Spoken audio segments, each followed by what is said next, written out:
Hello and welcome to the iFox with Juice podcast. My name is Juice, aka Victor. I'm here with my co-host Rina Parsegan. We're going to be talking MMA. This is our debut episode. We hope to have many more down the way, but we're going to be talking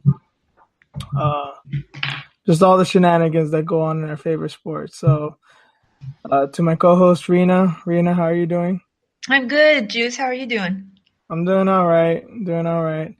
Let's try and finally get this thing off the ground. It's been a few tries, and hopefully this is our lucky one. But yeah, so there's plenty of news in the fight world going on right now. So I figured we start with, I don't know if you could call it the biggest, but it's definitely the most scandalous, I guess, with this Tenshin Nasukawa versus Floyd Mayweather fight in Ryzen for the new year. That was a thing a few days ago that is no longer a thing. What's your read on it, Rain? What did you make of it? What did you think of the news? I can't even. I'm laughing already. You haven't even finished. It's just the biggest troll job ever. It seems like. I mean, when you sent me the message and I looked, I'm like, what in the fuck? Like, that's what I responded, right? That's how I responded. And then now it's made up. It's a misunderstanding. Misunderstanding. Isn't that the greatest line of about agreement disintegrating, I guess, for lack of a better term? Right. So misunderstanding. Yeah, so lost in translation, I guess, but I don't know. Well, at least that's literal because there's two different languages there. Yeah. But it's a troll job slash, testing the waters, I think. I don't think it was true about what Floyd is saying, how he was going to do like a house show type of exhibition match with all these rich people. Is it okay? Hearing, did you hear the same thing? Yes, I did, and that's actually why I'm laughing. What's funny is when I read that, I don't know. I mean, look, Mayweather's not a savory guy. I'm sure he's been in. I mean, come on, let's just be real. He's a wife beater, and we all know that. And I'm not saying that he's a moral dude, but it's just funny when I read that. And maybe it's just because I've seen one too many crime movies, or I'm obsessed with drug culture and narco culture and stuff like that. But the minute he said that, I instantly started thinking of Pablo Escobar, because Escobar was so rich in his heyday that he would get like some of the best soccer players in the world and have like his own private matches, like just for the fuck of it, like just him and his cartel friends would just watch and bet on like some of the best soccer players in the world play for millions of dollars in his private ranch or home or whatever. And I'm like, you're going to get paid a few million to have this exhibition match for like a few wealthy people in Japan. If, fight promotion in Japan kind of went hand in hand with the Yakuza. What are you doing, Floyd? Are you really thinking about what you're doing? Yeah. And that's where my mind went, but I could be mistaken or just thinking of things too pessimistically. Even still, though, like I don't think they can afford him. I mean, well, the Yakuza might. Well, I don't even know, man. He's already rich as it is, and for him to take an exhibition match just for fun like that, like why? You'd have to pay him a lot of money, I think, if it was really like that. If I read correctly, I believe it was he had said, or whoever wrote the statement or whatever, that they had agreed to like 88 million, like close to $100 million for the whatever he said, the 3-round exhibition match. So I guess wow, okay, that would be a lot of money, I guess, even for the Conor fight, he made a lot of money, but that was, say what you want about Conor, that was an actual fight. That was an actual scheduled for 12-round boxing match. Yeah, 3 rounds, 100 million, then okay, that's interesting. And then, the other thing was, like, there was no details when they had the conference, too. So, it was just weird all around. Did you catch any of the conference? Like any? I just saw like a little still image. I really didn't hear anything. Well, I caught some of it, but the biggest thing that stood out was they didn't talk about the rules yet, but yet Floyd agreed to this. So it was like, Well, okay, yeah. it doesn't make sense. I don't think he would just jump into a fight or even exhibition without real any details. He's a businessman, number one, especially now because he's out of the fight game. But he's a businessman, so that would just seem weird too to me. Well, and here's where the other, I guess that's where the big speculation comes is what you just said with nobody knowing the rules. A lot of people, it seems like the most diehard of Floyd haters say that this was scheduled to be an MMA fight, and he didn't know, and once he found out, he chickened out. And I'm kind of the opinion that I kind of believe him. That does seem plausible, and like I said, he just doesn't seem like the brightest guy, at least in that sense. To that I mean, he's hung out with Ramzan Kadyrov as well. He's not. I don't think he cares who he's hanging out with as long as the money's right. So I Yeah, don't think it would, who, regardless of these people were, if it was like, oh, three rounds of boxing, that's no big deal, and I'll help these people do a little promotion, I guess. Like, I just think he got conned, like you said, is just a giant troll job. I just think he didn't see it coming, but there's people that think that he did get conned, but he backed out because it was going to be an actual fight, not because there was a misunderstanding in the way he explained it. yeah. See, those are just. I'm hoping that he has better people around him that would be like, "Hey, Floyd, check this guy out. Let's look at this YouTube highlight before we agree to this." You know what I mean? Like, who is this kid? Well, Floyd would famously not watch, well, according to him, not watch tape of his boxing opponents when he would box. But I don't know. I mean, that doesn't necessarily mean much because his coaches could be doing, and I mean, there's a lot of MMA fighters like that too. It's just I don't want to know. I don't need to study him. I need to just do my own thing, and you tell me.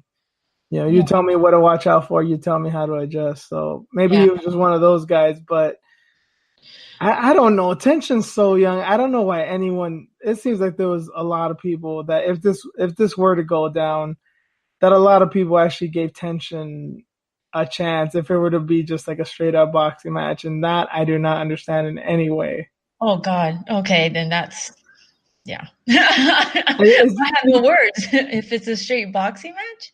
Well, that's what it would have to be. I mean, the only thing you can imagine is, and then in Japan it's different because of the well, it'd be a mixed rules fight, so who the hell knows? It could be 3-minute rounds, or it could be 5 minute, or who the hell knows? A 10-minute opening round and two 5-minute rounds, the old school. Like, who the hell knows?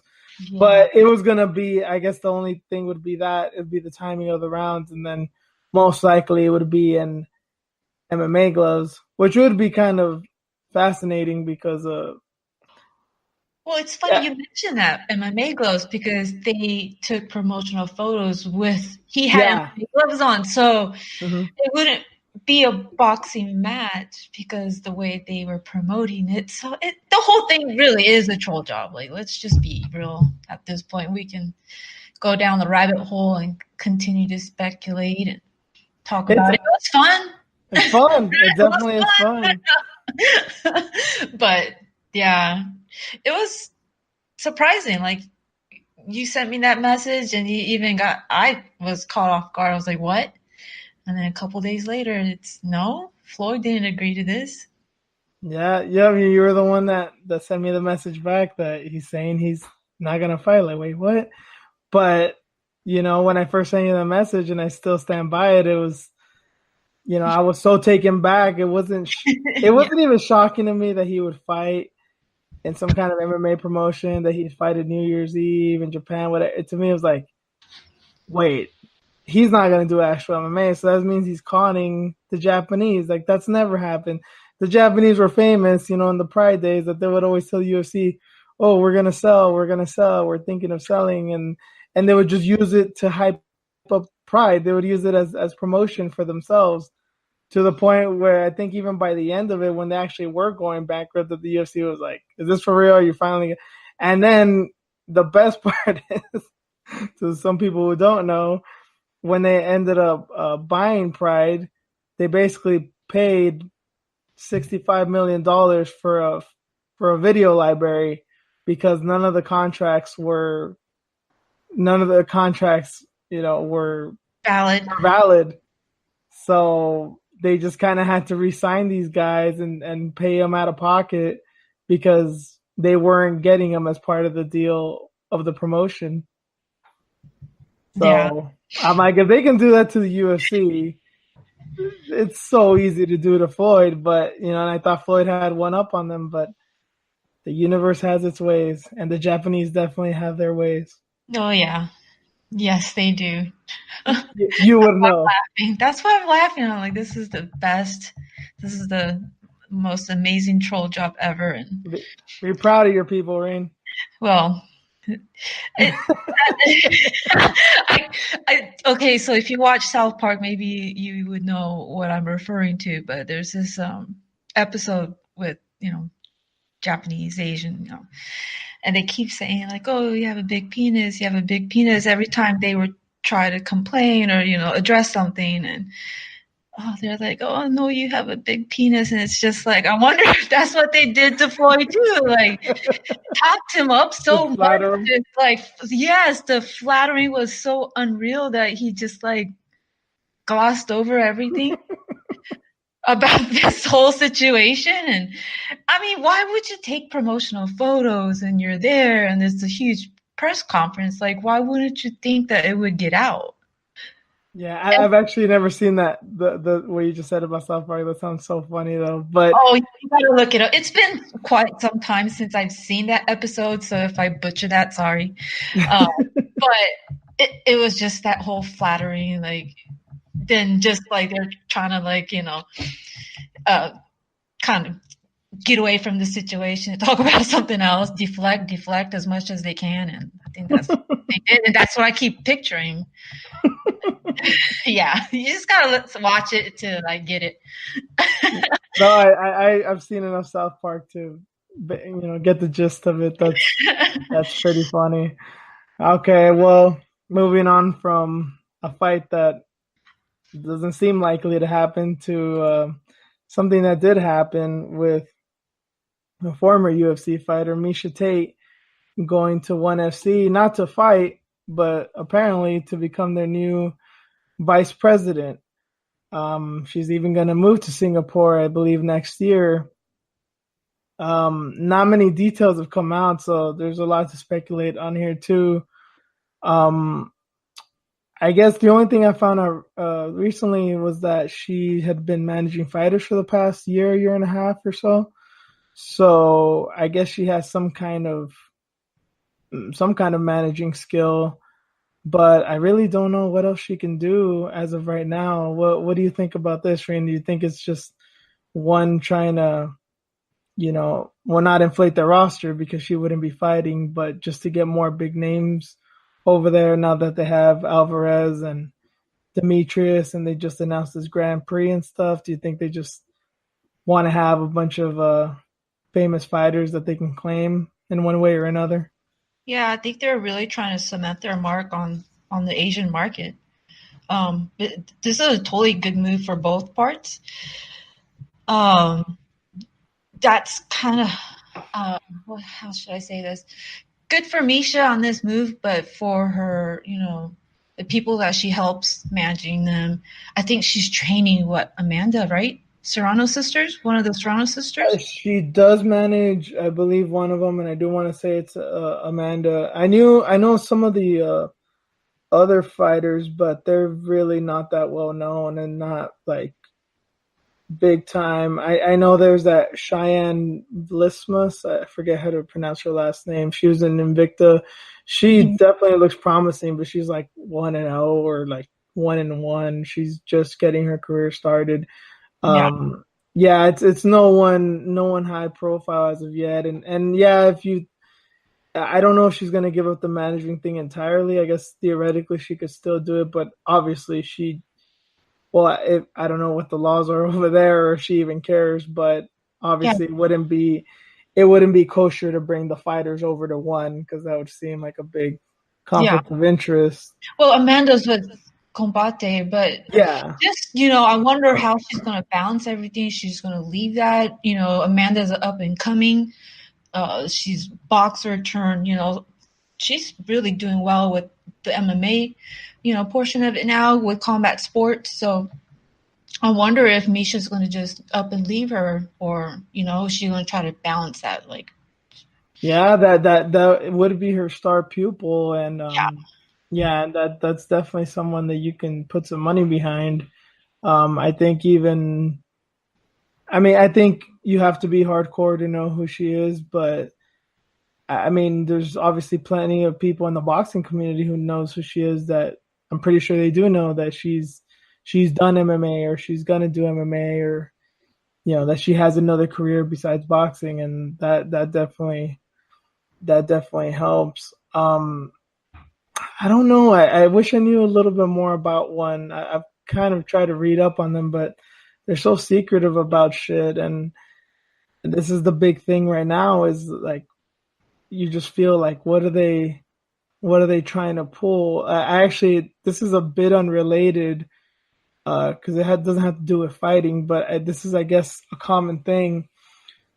I forget what the term is called, but I guess there's this practice going on a lot now that um, a lot of well, I guess technically you can bring it back to MMA because a lot of people say this is what the UFC did when companies try to sell, they try to sell the company that they invest so much money and they actually waste so much money to make it seem like it's bigger and oh look at all the employees we have and look at all these programs and look at all take your pick of the litter and it's not really meant to be sustainable. It's just like okay, we got to keep this up for the next couple of months or weeks or so till they buy us out and they can see that there's all this value here.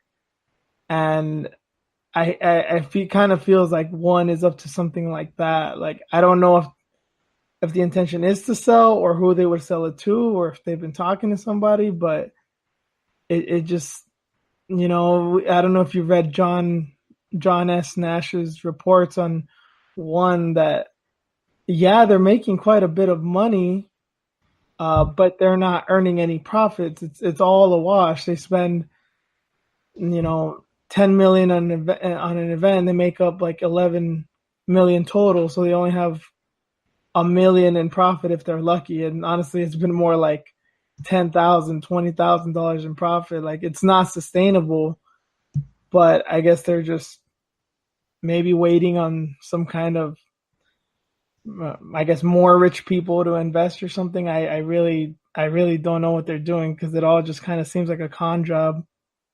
yeah, and that's what I wonder with Misha because she has a career out here already outside of really fighting. Well, it's still in fighting realm, but she's not fighting.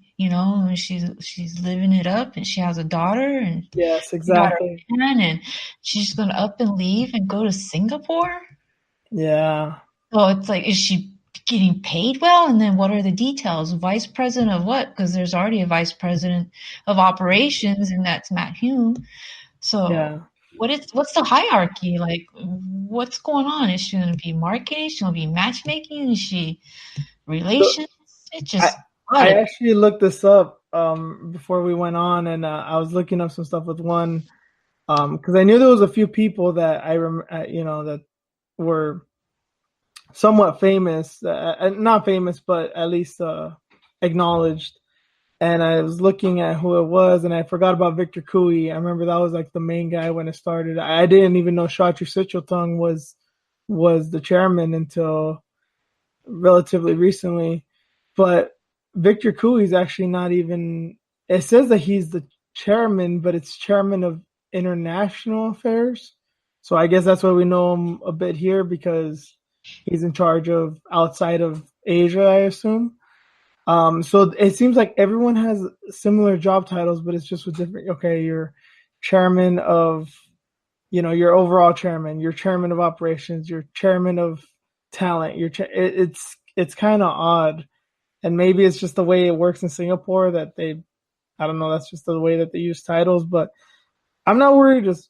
I'm not worried for Miesha in Singapore because she has quite a bit of money, I'm sure.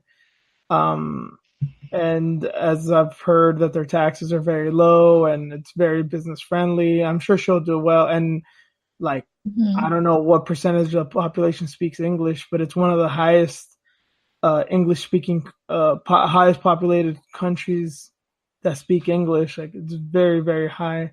So the language thing won't be an issue for her. Yeah, I mean, hopefully it all works out. Yeah, that's the one that there is something because I basically have always been a Misha fan, so I do care for her in that sense. Just that I hope she doesn't get conned because that would really suck to do this big change of moving and getting a new career and for it to Yeah, not work out because they were being facetious about stuff.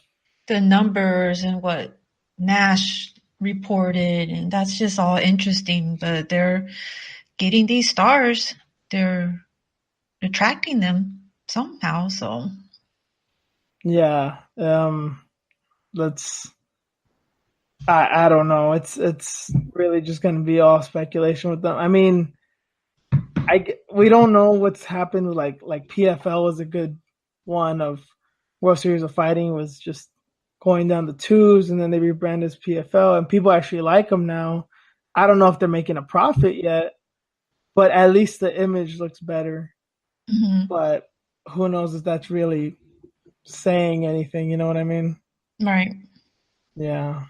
Okay. Well, speaking of one, as we mentioned earlier, and as everyone knows by now, Demetrius Johnson got taken over to one in exchange for Ben Askren. But it seems like news has come out recently that it's all but assured that the UFC is going to dismantle the flyweight division. They've already cut a few flyweights, and there's not many flyweight fights booked up. At this moment, I guess the last one's going to take place in December that they've noticed is Ben Wynn and Wilson Hayes, from what I recall. But by January, it should be done. So I don't know. It seems like people are very conflicted about this. What do you think about this one? Wow, an end of an era, right?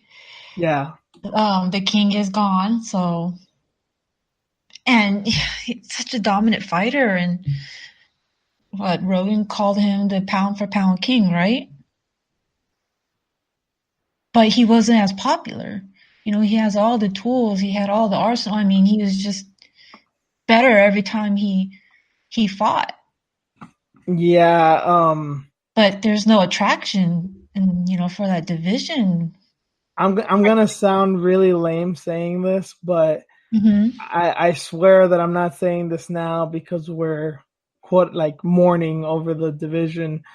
I really feel in the last maybe a bit longer, but at least in this past year, the flyweight division did start to grow on me. I've been a fan of DJ for a while now, and I think many people have, but I don't think there's many fans of the flyweight division as a whole. But I genuinely started becoming interested this year because of the some of the newer fighters that they're acquiring. Um, I actually missed it. I was walking into the arena as it happened.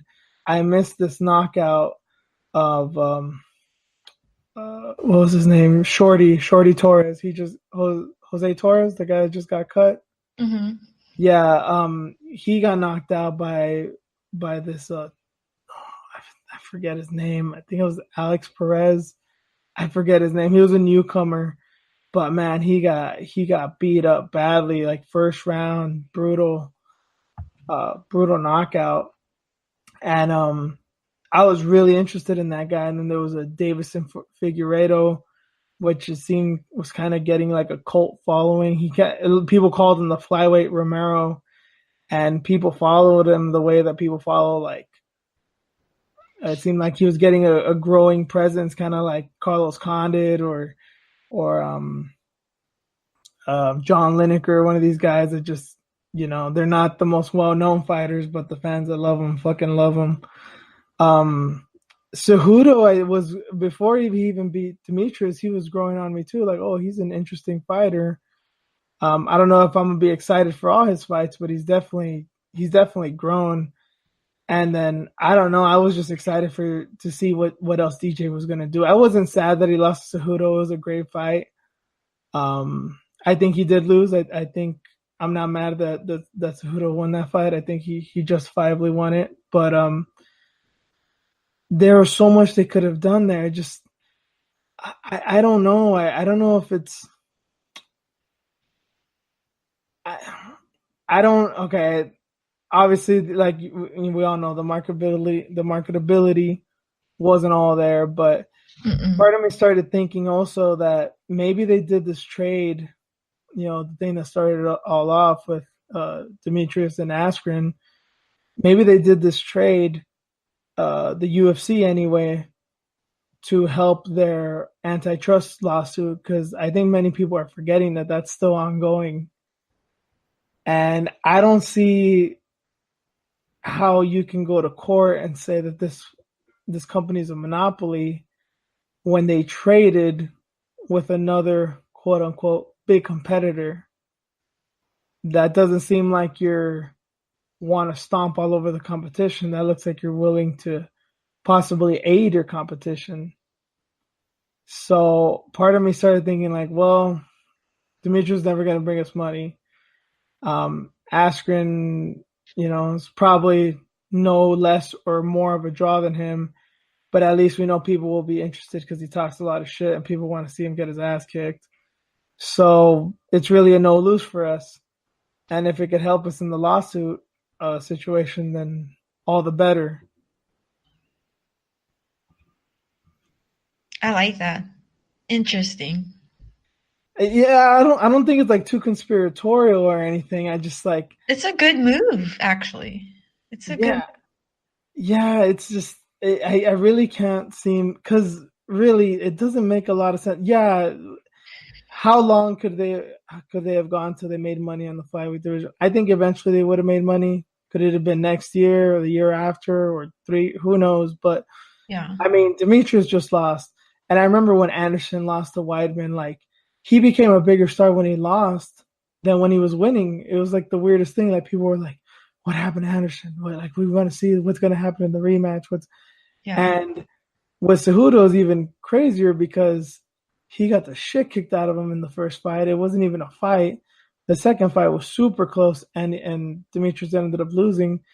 It's only natural that there'd be a rubber match, and it'd easily be the biggest fight in flyweight history. And I think that fight could have sold a pay per view by itself. And I think it would have done more than the usual 100,000 buys that Demetrius does. He probably would have, as long as the card was good, maybe like 200, 250,000. Which I guess you can't really complain about these days. But they get rid of it, and then they just say, Cejudo, fuck it, fight Dillashaw. Which this is the thing that infuriates me most with them getting rid of the division. It's like I don't know if the division will be around officially, quote unquote, when that fight comes around in January. From the looks of it, but is it really a super fight if the guy is either not a champion or the champion of a division that doesn't exist anymore? Okay, so that's what I don't understand either, right? They're just completely dissolving it. He's not going to defend it at all ever, because it's going to go away. Yeah. So it's like they didn't even give Henry Cejudo a chance to make, Yeah. you know, increase popularity. He's an Olympic wrestler. He medals. Like now he has this star power, just like Daniel Cormier, right? But he didn't even get a chance. So what kind of champion is he? I just think that's another thing as far as well, especially regarding the UFC with their champs and these super fights. I mean, I was all over it. I was all over it when Connor did it with Alvarez. I was all over it when DC did it with Stipe. And I mean, it wasn't the first time. It was just the first time people succeeded. You know, back in the day, the BJ and GSP. You know, they've tried it. They were just the first two to succeed. But now that they've done it, we see Connor got stripped for just for just reasons. He didn't defend, and he had no intention of defending the Mhm. featherweight belt. Um, and then with DC, I'm sure DC is intent on defending. I just don't think it's good for his body. I think I don't like the decision of the way the UFC is doing it with giving the belt to Jones or Gustafsson, but I think for his health it's the best because at his age and how rough those weight cuts have been for him, sometimes you just got to save the dude from himself, you know. But That's the same with Henry too. So it makes sense for him to go up, right? Hopefully, maybe it'll be at 130. Is it going to be on 130? I'm pretty sure it's going to be 135. And that was the other thing was Okay, so he's moving up. yeah, and that was the other thing that I was very interested in this fight about, and I really don't know. I guess it's a moot point now. There's no reason to talk about it, but that was the one thing that intrigued me when they were first even considering it. That Dillashaw said, "I'm willing to go down," because apparently Dillashaw's not a big weight; that he only cuts a few pounds to make it, and he said it would be no issue for him to cut down to flyweight. And then he said that he wanted to do it so Cejudo wouldn't have an excuse because he would say that if Cejudo went up and lost, he would be like, well, yeah, I lost, but I lost to the bigger guy. And Dillashaw said, well, if I go down and beat you at your own weight class, what are you going to say then? And Yeah, he was fully intent on doing it. And I kind of wanted to see that more, yeah, just to show, the the balls on Dillashaw to do that. I'd be super intrigued by that. But, kudos to Cejudo. He called it as soon as he won. I'll give him props for that. But it's one thing to move up to fight for a belt. That's what Connor did. Um, that's what DC did. But Dillashaw would have been the first one if he won to go down a weight class and win. That right. would have been interesting if that was the way that it happened. And then, as we were saying with the division in general, like if Dillashaw did go down and beat him, would he stay there? And then there'd be new blood in the division.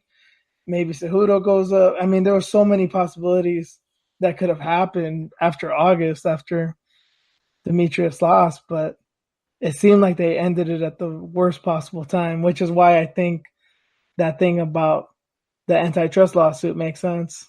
Yeah, it's weird overall, but just I wonder how they're going to handle this whole title fight. And there's really no double champ for this situation, right? Because there is no division, there I is no mean, flyweight, I mean, right? I guess there's just, I mean, if they're really gonna do away with it, I guess Buffer can say, the former flyweight champion, and I guess in that it's something, but then again, here's the other thing. Then this is just like for show. This is just for display. But I never understood why in the UFC the fighters never walked in with their belts, especially now that they're doing these champ versus champ things. Like, how cool would it be? I mean, it's just for show, but how cool would it be to have seen Stipe walk in with his belt and DC to walk in with his belt, or Dillashaw to walk in with his belt and Cejudo to walk in with his belt? Now it's like, okay, we know they're both champions, but I don't know. I guess the formality of it or something would have been cool. Like boxing, and the thing that boxing goes overboard because there's so many belts. You see dudes with their manager and their brothers and their sisters and dad carrying six belts and shit, and it just looks ridiculous. But Yeah, that's like actually a good idea because I mean they mirrored what Vince McMahon did, right?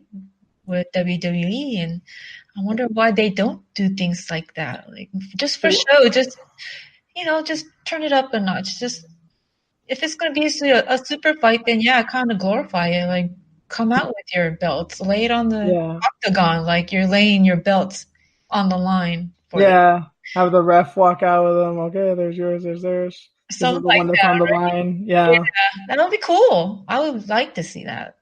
yeah, Change it and up a bit. I don't know. And now they're saying that the closing of this division might be good because they might bring in 165, which I don't know if there's reason to believe that because Dana didn't seem to intend on it.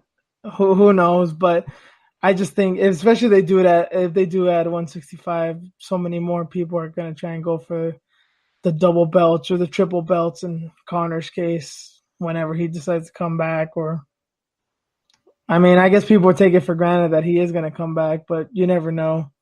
He Yeah, made so much money off of I mean, the Mayweather fight, yes, but the Khabib fight seems like he made a good chunk there too.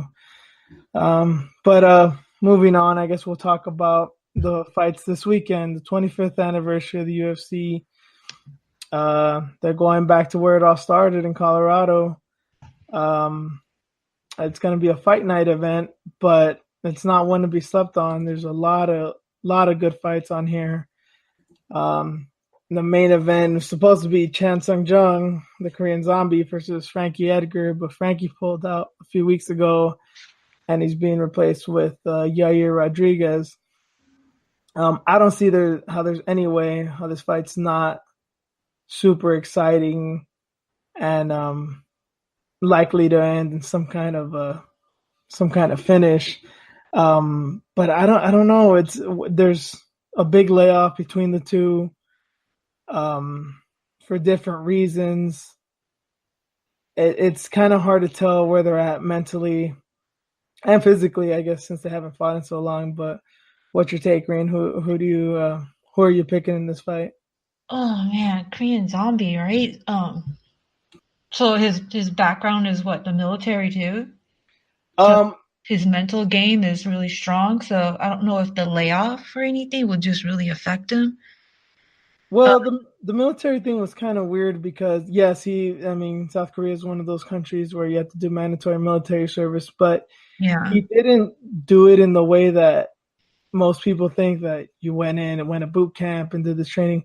I guess he didn't do too much of that because he either had an injury coming in or Hmm. he got injured in some kind of training.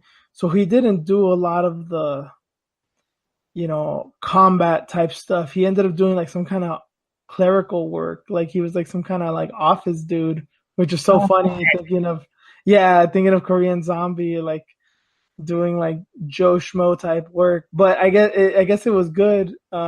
He said it helped him when he came back against Bermudez because he had time to train. It wasn't like he was so exhausted from the day that he couldn't train, and even the military, I guess, seemed, I guess they do know what he does and respects his career. They're like, okay, if it helps you with your career, we love seeing you fight, so do your thing. We'll give you some minimal job so you can go ahead with training and stuff. so he has that backing and well, see, it's interesting with the Yair, right? He's had this rocky relationship with the UFC, and the two fights that he's had, like they were kind of questionable because the opponents and whatnot, and his losses. So I wonder where his head is at. I mean, it's going to be an interesting fight. I think. I just don't know who's going to win this one. I really don't know. You really think it's like that much of a coin flip? Yeah, Yeah. it's just they've been out both of them, and then just I wonder where their head is at. They're main eventing the 25th anniversary card. Um. Okay. Here's where I'm probably not going to be of help in this one, but here's where my biggest question comes in, and my biggest pros and cons to both guys. So with Yair, I think this is a bad stylistic matchup because he's an outfighter. He wants space, does big, flashy spinning kicks and stuff, taekwondo type stuff. So you can't do that when you're getting pushed, when you're getting pressured, which Korean Zombie's excellent at. So just in the matchup itself, there's a problem there, and Korean Zombie can crack too, so he's Mhm. got that to worry about. But Korean Zombie, I don't think has ever fought at elevation, and And Rodriguez did. He fought Caceres for 5 rounds in Salt Lake City, which I don't know what the exact elevation is, but it's not Denver status, but it's significant. So at least he's had 5 hard rounds at elevation, which Korean Zombie hasn't. So if he's able to survive the first 2 or 3 rounds, he may have it. But I guess the question is how beat up is he going to be by that time, or if he's even going to be winning the fight by that time if he can pull it off. Yeah, I can't wait to watch it. I really can't. I mean, it's not bad at all. This entire card, like I keep looking at it. I can't wait. Yeah, I guess I'll go for Jung because I've been such a big fan of his for Yeah. forever, and he's still the owner of the coolest T-shirt in MMA history ever. That initial Korean Zombie shirt that you saw even people on the street who probably didn't know much about MMA wearing it just because it looks so goddamn cool. Mm-hmm. I don't know, just for my biases with Jung, but I think if he does it early, I think he can do it, and I think Rodriguez is going to be thrown off by his pressure and maybe like a second round TKO. I Yeah. think, yeah, I that's what I'm thinking. But yeah, I'm kind of with you. It's a coin flip. I'm giving like the 51% edge to Korean Zombie. Okay, I'll go with Rodriguez then because you're Mexican, so I'm the Okay, opposite of you. that's fair. No, fair enough. Fair enough. I like it. Co-main event is Cowboy versus the blackest man of the UFC, Platinum Mike Perry. Oh, did you see that video that he put out with the Indian headdress? Oh, of course I did. Yeah. So, geez. Okay. You know what's funny is that it's kind of genius in a way that I didn't think. Well, the way that he meant it, it just went over everyone's head because people were so offended, like, oh, this white guy is culturally appropriating, and he shouldn't be dressed like that and stuff. It's offensive. But he was saying, like, dude, I'm fighting a cowboy. Who Yeah. are the cowboys' enemies? The Indians. So yes, I dress like an Indian. It's kind of genius in a way, but I was like, Yeah. It got people talking for sure. coming from him, it just seemed like, oh, you fucking doofus! Like, what are you doing? Right? Like I give him props. I mean, Mike Perry gonna it's just Mike Perry, I guess. Like Mike Perry's gonna Mike Perry.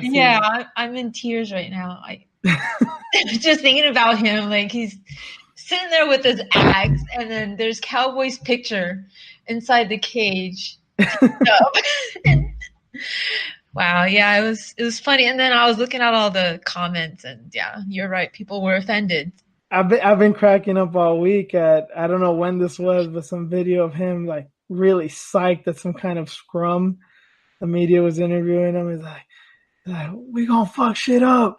So someone's gonna bleed. We gonna cut each other off, and someone might die. I don't know what fight that was or what he was talking about, but I watched that like 8 times this week, and I laughed every single time. That shit was hilarious. Let's see what else. Well, the main card is pretty good in general. Well, I guess quick pick Cerrone and Perry. I don't know. I think that's a pick 'em too. I'm gonna go with Perry just because of his power. I mean, I think Cerrone's chin, especially after like the Till fight, can be kind of questionable. I think Perry can put those knuckles on him, and he might go down. What do you think? Yeah, my heart says Cerrone, but yes, I'm sorry, Donald.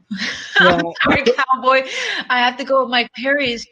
He gets so emotional too. It's in Denver, all the issues with Winklejohn and yeah, his yeah. old That might not be good. Yeah, yeah, so it's just always questionable. And like you said, with the past fights that he's had, yeah, Mike yeah, Perry. Sorry. yeah. That's a good point. Okay, and we got. I guess this is the other high profile fight on the card. Pennington and Durandame. Pennington, another Colorado girl, so she's already got good cardio and she lives there, so it's not going to be an issue for her. But Durandame coming off a giant layoff and basically becoming the most hated person in the UFC maybe aside from John Jones, but who knows? She may have even surpassed John Jones at this point. What do you think Duranda May's got anything? I mean, I think her skills are there. I don't. I mean, this is stylistically, this should be exciting, but I I'm don't know. Do you actually, think mentally she's all there? yeah, and I'm actually excited about this fight. I want to see what happens with this one. Yeah. Like I said, she's been out for how long? Since February of last year? Maybe February. Yeah, I was gonna say Last year? January, but I think February. Yeah, she's the most hated champion in the entire UFC history, right? I think Uh, so. I think, yeah, she totally surpasses John Jones because, I mean, he's still big. You know, people still love him. Oh, and they'll still defend him. Yeah. Yeah, so it's going to be interesting. Raquel, she just came off a loss with Amanda. That was a really tough fight for her, but she's such a bulldog. She's so tough. That was She the has other good thing. boxing, you know. That's the other thing with her though about that fight. That was a beat down. Like that was a shellacking. That was not cool to see. You know, she got fucked up in that fight, and it's been 6 months. I guess that's a reasonable time to recover, but Hmm. who knows? I mean, I hope she didn't get too damaged. You know, well, not just mentally, but like her brain health. I hope that's all intact because Nunes hits fucking hard. Yeah. But Now you're fighting a kickboxer, you know what I mean? So she's going to have to either Pennington take her does have she does have underrated wrestling too, though, so that down. that kind of worked to her advantage because Duranda May is still, from what I've seen, I mean, unless she's just been training with what's his name with Hodger Gracie or something for the past 2 years. I don't know how she's gonna do very well on the ground. But Pennington, well, she's got submissions, but she's really mean. She's just a bully on the ground. She goes to the body, and Hmm. she's just ferocious on the ground. So Yeah. I'm gonna pick Pennington there just because of the elevation and her wrestling ability. Yep. What do you say? Yeah, same, same. So, I mean, just don't get kicked. yeah, Stay yeah, away, you know, get her down because it's going to be a rough night if she does the same thing, the same type of performance. yeah. Pennington is tough. I'm sure she can take some of those kicks and knees, but a human can only take so much. So Yeah. especially after what Nunes did to her, who knows if her durability is all that it used to be, you know? Yeah, and then just that she had that knee surgery, right? She came back from Um, that too, right? And I then, don't I don't think it was. I think this was before Nunes. yeah, But before, I think she's been good ever since that fight, at least injury wise. yeah. I would But just wonder how that all like correlates with just that brutal fight that she had with Amanda and oh yeah, and she took some mean leg kicks too. I mean, she was already immobilized early on, and if she had a a flat tire already with her knee, then that wasn't gonna bode well for her. But God damn it, she tried, and she was tough as shit, and her corner kind of screwed her on that one. But yeah. yeah. Anyway, so Let's that go, Rocky. yeah, I'm down with Rocky, and I'm not even hating on Duranda May. I love watching her fight. She's still very skilled. I understand the hate, Yeah. but I'm just a Rocky fan, so I'm Yep. gonna go with her, and I do think she's got the skills to do it. I think it's a good rebound fight, and at least she'll say, "Hey, she beat a former champion," so that'll probably get her back up in the top five. So good Yeah, for her. kickboxing champion, UFC champion, Muay Thai Yeah, champion. So yeah. yeah, that'll be good for her. Yep. Hopefully, yeah. But I think we should wrap it up, Rain. I think Okay. it'll should be a good first episode. Hopefully people like it. Is there anything you're working on? Any fight stuff that you've been working on lately, or something you got planned? No, not much. Just really trying to get this kicked off with you. That's what I'm trying to focus on now. So Yeah, likewise. I haven't written much lately. I'm gonna try and do both and see what I'm really made of. But yeah, I want to keep doing this. This is fun, and hopefully people are on board. And as long as people like it and we have fun with it, I don't see why we don't continue it. Yeah, we're So shooting the breeze, just talking shit too, and we'll see what exactly. else we talk about. We'll, talk about life.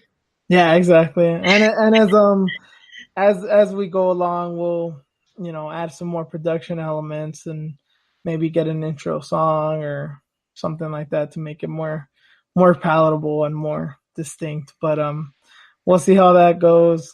Song, give it a share, give it a like, whatever you guys do with the podcast. We're still new to this, but if you can just spread the word, that'd be great. And if any comments would be welcomed. I'm on Twitter at Juice_MMA.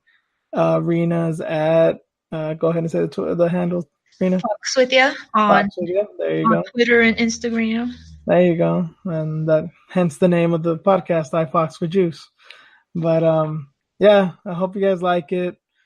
Let us know what you think, and hopefully we'll catch you next week. Catch you on the flip side. See ya.